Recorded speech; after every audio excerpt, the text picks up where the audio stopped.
Ah, the good old days. The dancing, the laughs, the feel-good moments. Ellen DeGeneres wasn't just a talk show host. She was the queen of daytime TV.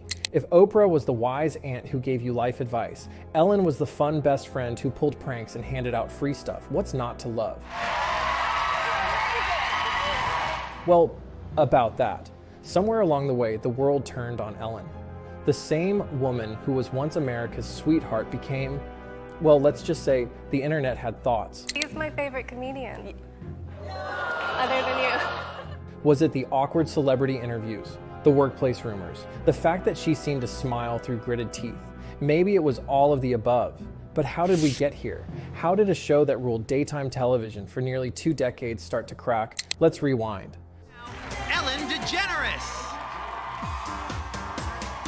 The Ellen DeGeneres Show premiered in 2003 and quickly became a cultural phenomenon. It had everything. A charismatic host? Check. Celebrities spilling secrets? Check. Surprise giveaways, pranks, and a whole lot of dancing? Double check. Ellen wasn't just a talk show host, she was a vibe. She was funny, relatable, and perhaps most importantly, she built her brand on kindness. And it worked. The show won over 60 Daytime Emmy Awards, making Ellen one of the most beloved TV personalities in America. I thank you, the fans, for watching. I can't believe I'm even here. People weren't just watching Ellen, they were obsessed. From A-list celebrities to everyday heroes, if you were on Ellen's show, you made it. Viral internet kids, she made them famous. Struggling teachers, she gave them thousands of dollars. Random audience members, they walked away with vacations, TVs, or if they were really lucky, a brand new car. That's your brand new car, Sarah. Then there were the legendary guest appearances. An honor to welcome Senator Barack Obama.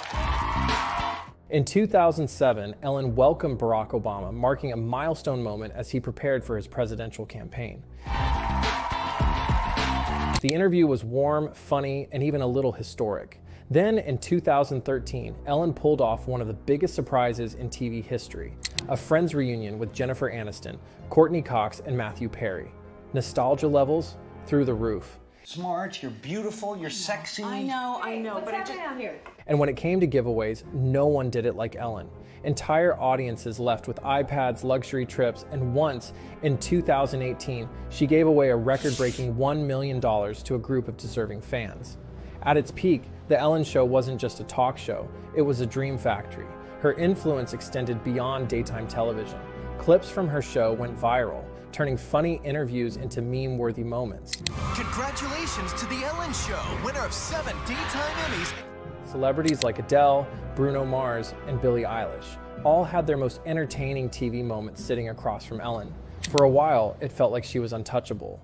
But as they say, the higher the climb, the harder the fall. For years, there had been whispers about Ellen's off-camera personality. Was she really as kind as she seemed? Staff members told stories of strict rules, weird power dynamics, and a workplace that felt more tense than joyful. But for the most part, the public brushed it off. After all, she was Ellen. She gave people cars. She made celebrities play embarrassing games. Surely these were just bitter ex-employees trying to stir up drama. But then came early 2020. It started small. A few social media posts, a couple of Twitter threads, and suddenly the stories started to pile up. People who had worked on the show, even briefly, described an atmosphere that was anything but friendly.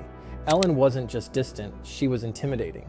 Reports surfaced about strict backstage rules, including one that allegedly forbade staff from making direct eye contact with her. But the whispers weren't just coming from former employees. Then came Nikki DeGeneres. The Dutch beauty influencer, better known as Nikki Tutorials, had been invited to The Ellen Show after coming out as transgender. On the surface, it seemed like another classic Ellen moment, giving a platform to an inspiring guest. But a few weeks later, in an interview on Dutch television and an Instagram post, Nikki subtly revealed that her experience wasn't exactly magical. Nou, laat ik zeggen dat er een groot verschil is tussen De Wereld Draait Door en Ellen. En dan geef ik jullie het positieve handje. Want? Punt. Nou. She described Ellen as distant, unwelcoming, and far less warm than she appeared on TV. The internet took notice. If even invited guests felt this way, what did that say about the environment behind the scenes? And just like that, people began to rewatch old clips with a new perspective, sharing them on social media with captions like, "How did we not see this before?" Or, "Ellen's villain origin story was right in front of us." Moments that once seemed funny now felt uncomfortable.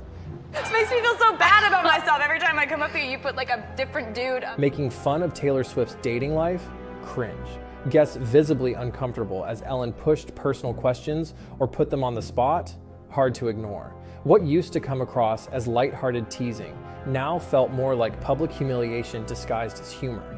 The image of Ellen as the fun, quirky host was beginning to fade. Was she ever really the person she claimed to be, or had the crack always been there, just waiting for the right moment to shatter? And this was just the beginning. So, what was the exact moment when Ellen's empire began to crumble? Was it the viral Twitter thread that exposed her mean persona, the Warner Media investigation, or the staggering drop in ratings? Maybe it wasn't just one moment, but the culmination of years of whispers finally becoming impossible to ignore. Well, let's just say that 2020 was not kind to Ellen. While the world was dealing with the pandemic, Ellen was dealing with the PR disaster of a lifetime. What started as scattered complaints turned into a viral Twitter thread in 2020, where users shared personal encounters and stories of Ellen's alleged mean behavior. The thread gained massive traction, bringing years of whispers into the mainstream and forcing people to reconsider her reputation. Soon after, it turned into a full-blown investigation. Former employees weren't just whispering anymore, they were talking loudly. Reports of a toxic workplace flooded the internet, employees being fired for taking medical leave, racial discrimination behind the scenes, and a culture of fear and intimidation. And the worst part, people weren't even surprised. By August 2020, Warner Media launched an internal investigation into the toxic workplace allegations, confirming that things were far from the cheerful atmosphere portrayed on screen. The "Be Kind" slogan had officially lost all meaning. In Ellen, in September 2020, she finally addressed the controversy with a public apology at the start of her new season. And if I've ever let someone down, if I've ever hurt their feelings, I am so sorry for that. But instead of damage control, the speech felt stiff, rehearsed, and lacking genuine accountability, making everything worse. If I've ever let someone down, if I've ever hurt their feelings, I am so sorry for that, she said. But instead of taking real responsibility, she shifted the blame elsewhere, claiming she didn't know what was happening behind the scenes. Right, because the woman who built her entire brand on knowing everything about everyone somehow missed the fact that her own staff was miserable, public reaction, absolute chaos, like if Mr. Rogers had been exposed for running an underground fight club. But this wasn't just a scandal, it was a reckoning. Twitter didn't just react, it erupted. Within days, viral threads and compilation videos flooded social media. Clip after clip was rewatched, no longer as lighthearted talk show moments, but as evidence in Ellen's public trial by internet. One of the first clips to resurface, the infamous 2008 Mariah Carey interview, where Ellen pressured her to confirm pregnancy rumors by handing her a glass of champagne. No, honestly, let's just toast with champagne and decide. Mariah, visibly uncomfortable, tried to refuse, but Ellen pushed. Just take a sip. The kicker? Mariah was actually pregnant at the time, but would later suffer a miscarriage, announced publicly just weeks after her Ellen appearance. In hindsight, the moment felt less like playful teasing and more like a cruel invasion of privacy. And that was just the beginning. Old clips where Ellen mocked celebrities for their relationships resurfaced, like her long-running obsession with Taylor Swift's dating history. In one cringeworthy moment, she forced Swift to sit through a game where she had to confirm ex-boyfriends while the audience laughed. Swift, visibly irritated, later admitted that public humiliation over her relationships had left lasting emotional scars. Oh, and then there was Dakota Johnson. Her, actually, no, that's not true, Ellen moment in 2019, where she called Ellen out for lying about not being invited to her birthday party, suddenly became the internet's favorite takedown. How was the party? I wasn't invited. Actually, no, that's not the truth, Ellen. The clip spread like wildfire, and the phrase became a meme, a symbolic dismantling of Ellen's carefully constructed nice guy persona. And if that wasn't enough, celebrities began speaking out. Hollywood veteran Brad Garrett tweeted that Ellen's mean-spirited behavior was common knowledge. Leah Thompson followed up with a simple confirmation. Yep, the truth. Even Kevin Hart, once one of Ellen's most vocal defenders, started to distance himself as the backlash became impossible to ignore. Because if there's one thing Hollywood hates more than bad press, it's bad press that makes them look complicit. By March 2021, the numbers told the real story. According to Nielsen ratings, Ellen's 18th season had lost over 1 million viewers, marking a 43% decline from the previous year. By the time the 19th season of The Ellen Show aired, it was like watching a sinking ship.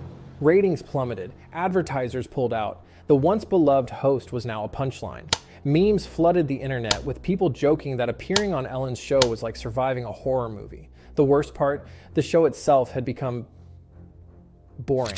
The giveaways felt forced, the celebrity interviews lacked energy, and Ellen's usual charm, gone. What was once a fun, unpredictable talk show had become a lifeless routine. The show's segments, which once felt fresh and entertaining, had lost their appeal.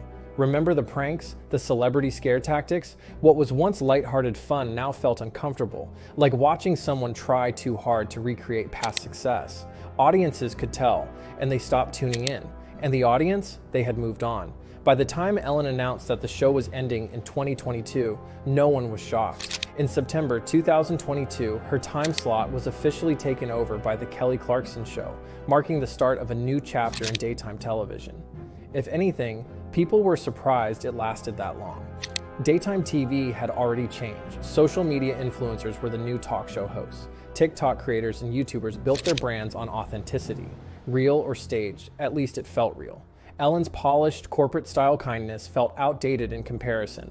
So what's left of Ellen's legacy? Well, aside from some old YouTube clips and a collection of now awkward celebrity interviews, not much. Hollywood moved on, the internet got new memes, and daytime TV, it found new faces to hype up. The Be Kind era was officially over.